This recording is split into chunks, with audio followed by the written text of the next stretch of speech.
அது உங்களுக்கு படம் பார்க்கும்போது தெரியும் ஏன் அது ஒன்றா இருக்குன்றதும் உங்களுக்கு தெரியும். அதுக்கு படம் ஸ்கிரிப்டாக வரும்போது உங்களுக்கு இருக்கு. சார் டைட்டில் பற்றி தான் ஒரு கேள்வி. என்ன சொல்லிட்டீங்க என்னன்னா, இது வந்து தலை அஜித் கூட வந்து நீங்கள் நடித்த ஒரு படம் ஒன்று இருக்குது சரிங்களா. அதில் வந்து நீங்கள் கொஞ்சம் டவுனில் இருந்தீங்க, ஆனால் அவர் கூட நடித்த பிறகு வேறு லெவல் ஆகிட்டீங்க.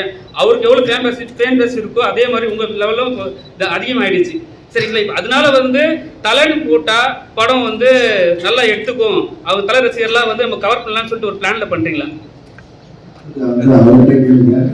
அது அப்படி கிடையவே கிடையாது. ஏன்னா இது வந்து படத்துக்கான ஒரு டைட்டில். நிச்சயமாக ஐ திங்க் அது வந்து படம் பார்க்கும்போது அது படமே சொல்லும், அதுக்கான ஒரு விஷயத்த சொல்லும். ஸோ அஃப்கோர்ஸ் நீங்கள் சொன்ன மாதிரி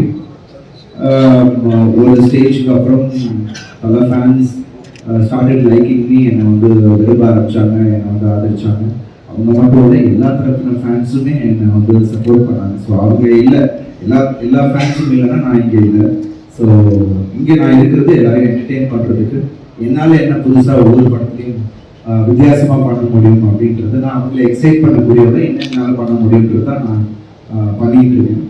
ஸோ அதுக்கான வரவேற்பு அவங்க கொடுக்குறாங்க. ஸோ நிச்சயமாக அந்த உழைப்பு என்னோட ஒவ்வொரு படத்துலையும் இருக்கும். அதே மாதிரி இந்த படத்துலையும் அதுக்கான உழைப்பு இருக்கும். ஸோ அதுக்கப்புறம் நீங்கள் அது அந்த டைட்டிலுக்கான விஷயம் இந்த படத்தில் பேர் படம் நடிச்சிருக்கீங்க, பேக்கில் வந்து அது மாதிரி இருக்குது.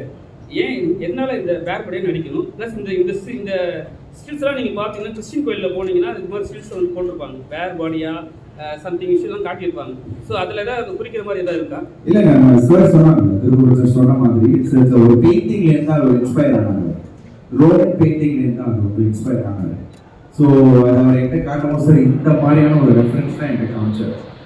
நான் ஃபஸ்ட்டு சார் நீங்கள் அப்படியே பண்ண முடியாது, ஏன்னா நீங்கள் வந்து அப்படி பண்ணிங்கன்னா அதுக்கு ஒரு பெரிய ஆப்போசிஷன் பார்ட்டி வந்துடும், அதை ஒரு மறைமுகமாக நம்ம ஒரு விஷயம் ஒன்று பண்ணுவோம்னு சொல்லிட்டு தான் வெங்கட்ராம் சார் ஷூட் பண்ணார். அண்ட் இன்னைக்கு இந்த அவுட்புட் அதனால கிடைச்ச ஒரு விஷயம். அண்ட் ரெண்டு பேர் சொன்னார்ல, ரெண்டு மிருகங்கள் சண்டை போடுற மாதிரி இருக்கணும் சொல்லி ஐ ஃபெல்ட் அது ஒரு கிடைச்சது இந்த ஃபர்ஸ்ட் லுக்கில். ஸோ இன்னைக்கு நீங்கள் அப்ரிஷியேட் பண்ணி அதை பற்றி பேசும்போது ரொம்ப சந்தோஷமாக இருக்குது. இன்னைக்கு ஆடியன்ஸ் ரிலீஸ் ஆகிருக்கு, நீங்கள் இன்னும் ஃபோனை ஓப்பன் பண்ண தான் தெரியும் அவரோட கமெண்ட்ஸ். ஸோ